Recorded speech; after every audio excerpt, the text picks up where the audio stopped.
ప్రపంచంలో ఎన్నో వింతలుంటే అందులో ఒకటి నాజీ బంగారం ట్రైన్ మిస్సింగ్ కథ. ఎందుకంటే 300 టన్నుల బంగారంతో సొరంగంలోకి వెళ్లి మాయమైన రైలును గత 80 ఏళ్లుగా వెతుకుతూనే ఉన్నారు.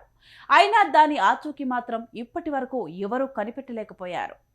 లేటెస్ట్ టెక్నాలజీతో సర్చింగ్ చేసినా ప్రయోజనం లేకుండా పోయింది. దీంతో పోలాండ్, జర్మనీ, ఆస్ట్రేలియాకు చెందిన పరిశోధకులు యుఎస్ సైన్యంతో కలిసి ఈ బంగారం రైలు కోసం వెతుకులాట కొనసాగిస్తున్నారు. వాల్ బ్రిడ్జ్ బంగారు రైలు నైరుతి పోలాండ్లోని ఒక పర్వతం కింద పూడ్చిపెట్టారని చాలా మంది భావిస్తారు. 2016లో రైలును గుర్తించడానికి ఒక సొరంగంలో తవ్వకాలు కూడా ప్రారంభించబడ్డాయి. కానీ ఆ తవ్వకాల్లో ఎలాంటి రైలు గుర్తించలేదు. ఇంతకీ ఆ ట్రైన్ నిండా బంగారం ఎక్కడి నుంచి వచ్చింది? ఆ బంగారం ఎవరిది? ఎవరు దాన్ని దాచిపెట్టారు? Let's watch the story. ఇప్పుడు ప్రపంచం మొత్తం బంగారం వెనుక పరుగులు పెడుతుంది. ప్రపంచ దేశాలు కరెన్సీని పక్కన పడేసి బంగారం కడ్డీలతో తమ ఖజానాలను నింపుకోవడానికి పోటీ పడుతున్నాయి. దీంతో బంగారం పట్ల క్రేజ్ రోజు రోజుకి పెరిగిపోతుంది. ఇక ఇదిలా ఉంటే ఓ ట్రైన్ బోగీల నిండా బంగారంతో పాటు వజ్రాలు, వైడూర్యాలు ఉన్నాయి. కానీ ఆ ట్రైన్ ఓ 80 ఏళ్ల క్రితం తప్పిపోయింది. పర్వతాలతో కూడుకున్న సొరంగంలోకి వెళ్లి అదృశ్యమైంది. అప్పటి నుంచి దాన్ని ప్రపంచం మొత్తం వెతుకుతూనే ఉంది. కానీ జాడ మాత్రం దొరకడం లేదు. దీంతో అలసిపోయి వెతకడం మానేశారు. దీంతో గోల్డ్ ట్రైన్ సర్చింగ్ లో కాస్త గ్యాప్ మాత్రమే వచ్చింది. ఇక ఇప్పుడు పసిడి మరింత ప్రియం కావడంతో మళ్ళీ ఆ ట్రైన్ వెతుకులాట మొదలైంది. కొందరైతే ఆ బంగారంతో నిండిన రైలును కనిపెడితే అందులో 10% వాటా కూడా ఇస్తామని బహిరంగంగా వెల్లడిస్తున్నారు. అయితే ప్రపంచాన్ని తన సైకోయిజం, సాడిజంతో గడగడలాడించిన నాజీ పార్టీ నాయకుడు అడాల్ఫ్ హిట్లర్ తో ఈ వ్యవహారం మొత్తం ముడిపడి ఉంది. క్రూరమైన పాలన, పైశాచికత్వానికి నిలువెత్తు నిదర్శనం హిట్లర్. జాతి ద్వేషం, అణచివేత, అపరిచితమైన అధికారంపై అతని దాహం రెండో ప్రపంచ యుద్ధానికి దారితీసింది. జర్మనీని ప్రపంచ శక్తిగా మార్చాలనే అపరిమితమైన కోరికతో హిట్లర్ ఎలాంటి క్రూరత్వానికైనా వెనుకాడలేదు.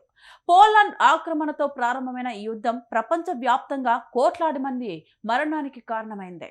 ఇక యూదులను నిర్మించాలనే లక్ష్యంతో ఆష్విట్జ్ వంటి కాన్సంట్రేషన్ క్యాంపులలో లక్షలాది మందిని హింసించి చంపించారు. ఇక 1945లో రెండవ ప్రపంచ యుద్ధం సమయంలో జర్మనీ నియంత హిట్లర్ కు చెందిన ఈ 150 మీటర్ల పొడవైన రైలు ప్రయాణిస్తూ అదృశ్యమైంది. ఇతర దేశాల నుంచి దోచుకున్న 300 టన్నుల బంగారం దానిలో ఉంది. హిట్లర్ నాజీ సైన్యం ప్రజలను చంపడమే కాకుండా వారిని దోచుకుంది. విలువైన పెయింటింగ్లు, బంగారాన్ని దోచుకోవడం వారి వృత్తిగా మారింది. నాజీ సైన్యం మొత్తం బంగారం దోపిడీకి సంబంధించిన రికార్డులు లేవు. మరోవైపు హిట్లర్ తాను దాడి చేసిన ప్రతి దేశం నుంచి దోచుకున్న బంగారాన్ని జర్మనీకి పంపేవాడు. 1945లో యుద్ధంలో తాను ఓడిపోబోతున్నానని గ్రహించినప్పుడు తన సైన్యాన్ని బంగారం, విలువైన వస్తువులను రైల్లో ఎక్కించి రహస్య ప్రదేశంలో దాచమని ఆదేశించాడు. అయితే హిట్లర్ ఆదేశాలను తూచా తప్పకుండా పాటించిన నాజీ సైన్యం ఇతర దేశాల్లో దోచుకున్న బంగారంతో పాటు వజ్రాలు, వైడూర్యాలు, విలువైన వస్తువులను ట్రైన్ బోగీల్లో నింపారు. ఆ తర్వాత రైలును ఎవరికంటా పడకుండా దాచిపెట్టారు.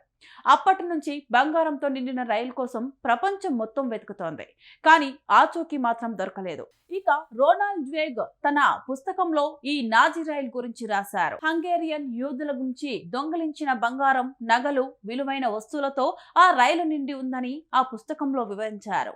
ఆ రైలు బుడాపెస్ట్ నుంచి బయలుదేరిందని, కానీ ఆస్ట్రేలియాలోని ఆల్ప్స్ లో ఉన్న ఒక సొరంగంలో ఆగిపోయిందని, వారు టైరోలో ఫెల్డ్కిర్చోలోని వివిధ ప్రాంతాలు కొంత బంగారాన్ని దాచిపెట్టారని ఆ బుక్ లో ఉంది.